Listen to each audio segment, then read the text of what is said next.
राक्षस कौन थे। नमस्कार दोस्तों, मैं हूँ भावेश और स्वागत है आप सभी का मेरे इस YouTube चैनल फैक्ट बिगिंस में। आज की इस वीडियो में हम यह जानने वाले हैं कि राक्षस कौन थे। अगर आप हमारे इस चैनल पर पहली बार आए हैं तो चैनल को सब्सक्राइब करके बेल आइकन को ऑल पर सेट कर लीजिएगा, जिससे कि मेरी सारी लेटेस्ट वीडियोस की नोटिफिकेशन आप तक सबसे पहले पहुंचे। और साथ ही इस वीडियो को लाइक और शेयर भी कीजिएगा ताकि दूसरों को भी इस महत्वपूर्ण और रोचक जानकारी के बारे में पता चल सके। So friends, here the fact begins.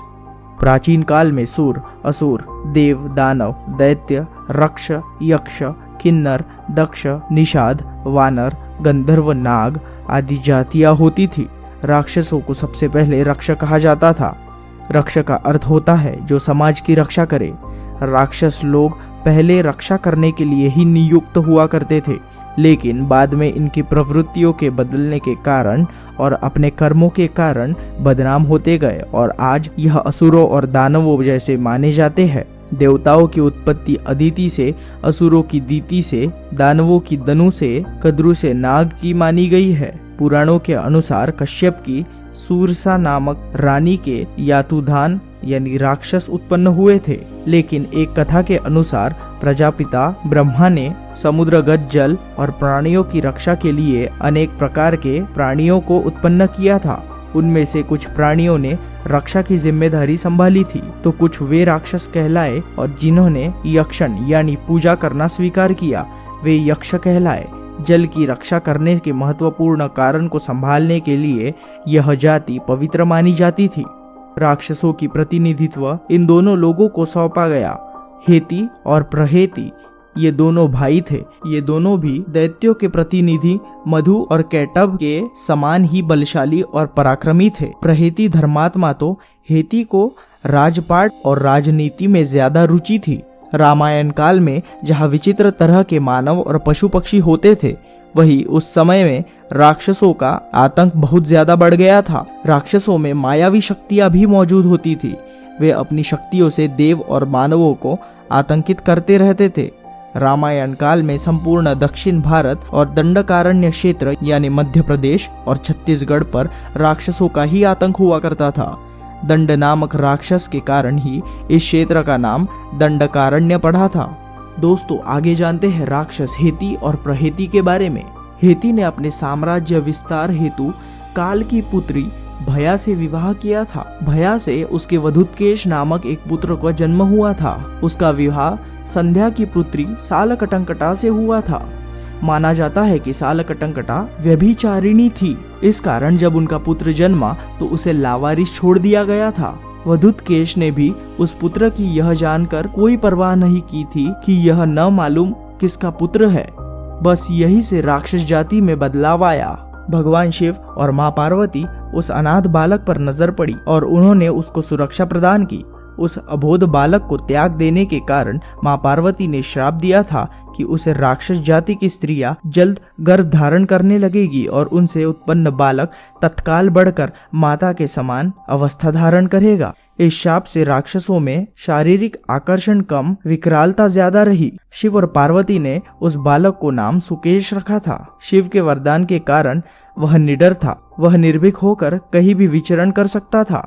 Shiv ने उसे एक विमान भी दिया था। सुकेश के 3 पुत्र थे। सुकेश ने गंधर्व कन्या देववती से विवाह किया था।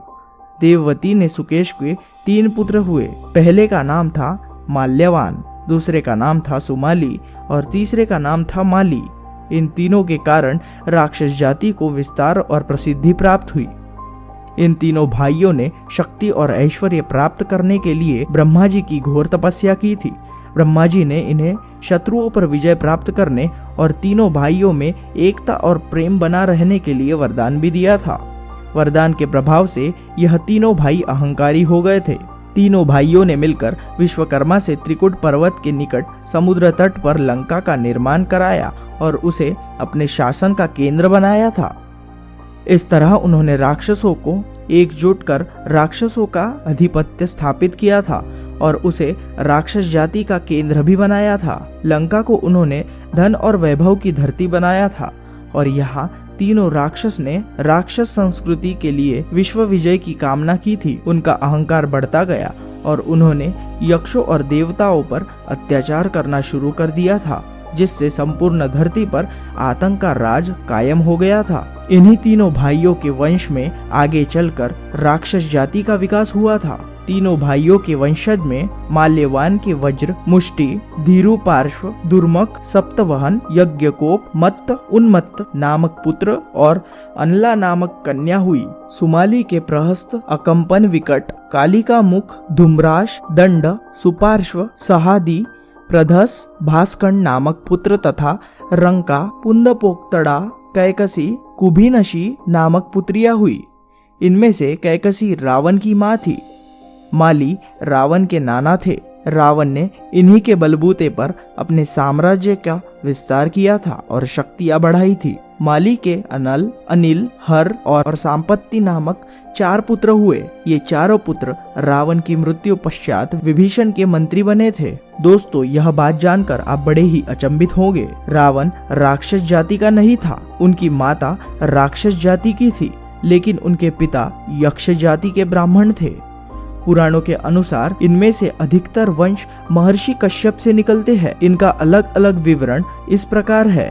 दैत्य, ये महर्षि कश्यप और उनकी पत्नी दीति के पुत्र और अन्य वंशज है। दैत्य का अर्थ होता है दीति के पुत्र। पुराणों की वंशावली के अनुसार दीति के 2 पुत्र हिरण्यकश्यपु और हिरण्याक्ष थे। प्राचीन काल में तीनों लोकों के राजा हिरण्यकश्यपु ही थे। हिरण्याक्ष को विराह भगवान और हिरण्यकश्यपु को नरसिंह भगवान ने मारा था। हिरण्यकश्यपु के बाद उनका पुत्र प्रहलाद और प्रहलाद के बाद विरोचन राजा हुए। यह लगता है कि विरोचन के पुत्र बलि के समय देवताओं ने अंतिम रूप से दैत्यों से राज्य ले लिया, जैसे कि वामन अवतार की कथा से प्रकट होता है। बलि के पाताल चले जाने के बाद दैत्यों के राज बलि के पुत्र बाणासुर हुए, जिनका कृष्ण भगवान से युद्ध हुआ था। पौराणिक साहित्य में दैत्यों की बड़ी प्रशंसा की गई है। हिरण्यकश्यपु और हिरण्यकश्यप इतने बड़े पुण्यात्मा थे कि उनको मारने के लिए स्वयं भगवान विष्णु को आना पड़ा। हिरण्यकश्यपु के पुत्र प्रहलाद भगवान विष्णु के सर्वश्रेष्ठ भक्त माने जाते हैं। प्रहलाद के पुत्र विरोचन इतने बड़े दानवीर थे कि इंद्र को मांगने पर उन्होंने अपना सिर काट कर दे दिया था। विरोचन के पुत्र बलि की दानवीरता का लाभ उठाकर ही वामन ने तीनों पग भूमि के दान में पूरी पृथ्वी ले ली थी और इसी कारण स्वयं विष्णु भगवान उनके प्रहरी बने। बलि के पुत्र बाण इतने बड़े शिव भक्त थे कि स्वयं भगवान शिव उनके नगर की रक्षा करते थे।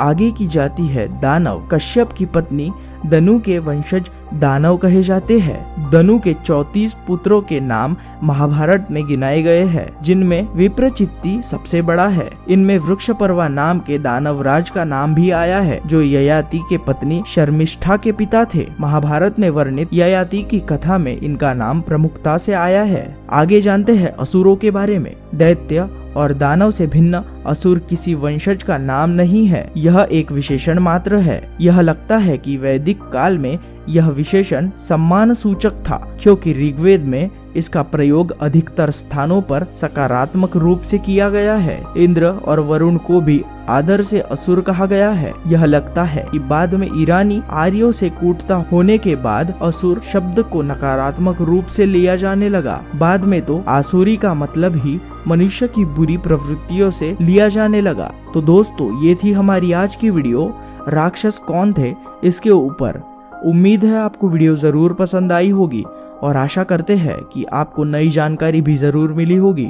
अगर आप हमारे इस चैनल पर पहली बार आए हैं तो चैनल को सब्सक्राइब किए बिना मत जाइए और साथ ही इस वीडियो को लाइक और शेयर भी कीजिएगा, ताकि दूसरों को भी इस रोचक और महत्वपूर्ण जानकारी के बारे में पता चल सके। मैं मिलता हूँ आपसे ऐसे ही किसी इंटरेस्टिंग से फैक्ट के साथ। तो तब तक के लिए बाय बाय।